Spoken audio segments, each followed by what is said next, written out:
ते त्यांनी केलेली आहे. त्यांना काय ते नाटक म्हणजे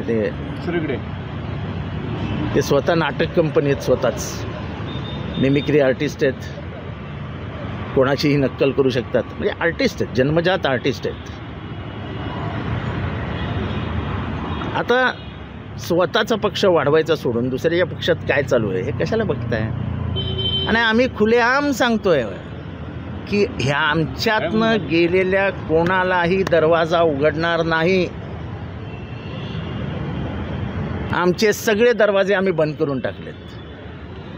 अहो, ज्या माणसाने एका विचारासाठी, धर्मनिरपेक्ष भारताच्या विचारासाठी आपलं घर तुटताना बघितलं आणि सांगितलं मी विचार मागे घेणार नाही, मी त्याच विचारावर राहीन, माझं घर तुटलं तरी चालेल, तो माणूस परत कसा जाईल आणि परत कसा घेईल?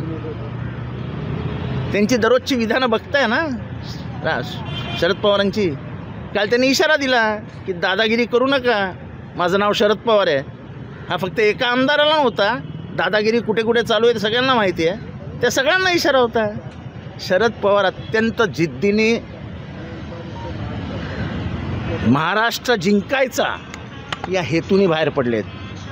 तेव्हा राज ठाकरेंनी आपला पक्ष बघावा, मोळी बांधली आहे का चोळी बांधली आहे, आणि आपल्या पक्षापुरतं मर्यादित राहावं.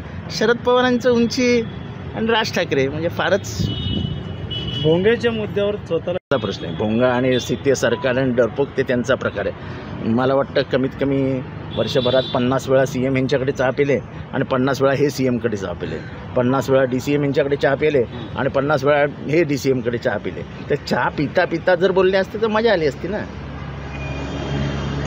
म्हणजे दाखवायचे दात आणि खायचे दात वेगळे आहेत, त्यामुळे असल्या गोष्टींकडे लक्ष द्यायचं नाही.